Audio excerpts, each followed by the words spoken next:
मेरी भी पैदाइश छोटे से परिवार में हुई है, लेकिन खुदगुजार हूँ कि मैं पूर्वांचल में पैदा हुआ हूँ, इस गाजीपुर जनपद में। बहुत दिनों तक हमारी भी पढ़ाई लिखाई पूर्वांचल यूनिवर्सिटी में हुई।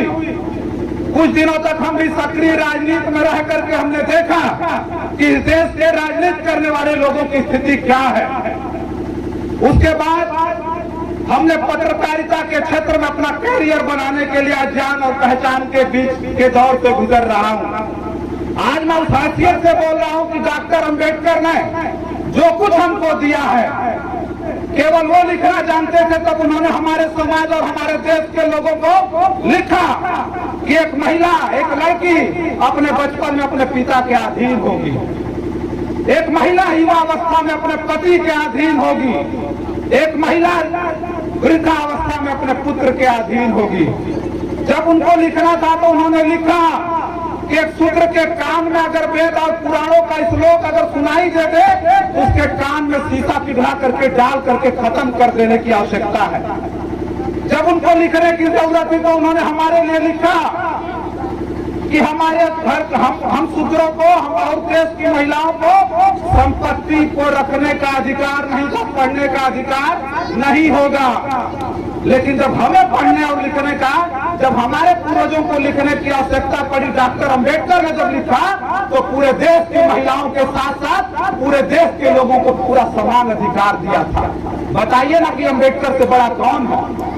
आज डॉक्टर अंबेडकर की हर जगह मूर्तियां लगा करके, पोस्टर लगा करके उनको पूजने की तैयारी की जा रही है, क्योंकि हम और हमारे घरों की महिलाएं को पूजा पाठ जानती है और कुछ उनको आता वाता नहीं। हमारे बुजुर्ग अगर साहब डॉक्टर अंबेडकर की बात समझ गए होते, हमारे अगर बुजुर्ग ज्योतिबा फूले की बात समझ गए होते, ज्योतिबा फूले की जब बात आती है, डॉक्टर अंबेडकर ऐसे नहीं पढ़ लिख करके बैरिस्टर बन जाते। ज्योतिबा फूले की देन थी। ज्योतिबा फूले इस देश में सबसे पहले हमारे लिए स्कूल खोला था उन्होंने। उनके पिता ने डांट करके मना किया था कि हम शूद्रों को, पिछड़ों को पढ़ने लिखने का अधिकार नहीं है, तुम ये क्या करने जा रहे हो, तुमको इसे बंद करना पड़ेगा, या तो तुम स्कूल खोल लो या फिर तुमको घर से बाहर निकलना पड़ेगा। ज्योतिबा फूले चाहते तो अपने पिता के आदर्शों पर चल करके एक संस्कारी बेटा बन करके स्कूल खोलना बंद कर दिए होते। लेकिन क्या लगता है, कितने लोगों को पता है कि ज्योतिबा फूले ने अपने पिता से बगावत की थी, अपने परिवार से बगावत की थी और हमारे लिए उन्होंने स्कूल खोला था सबसे पहले। महिलाओं को पढ़ने का अधिकार नहीं था। सभी घरों में चले जाइए, सरस्वती जी की पूजा होती है, हर एक महिला जानती है सरस्वती जी को।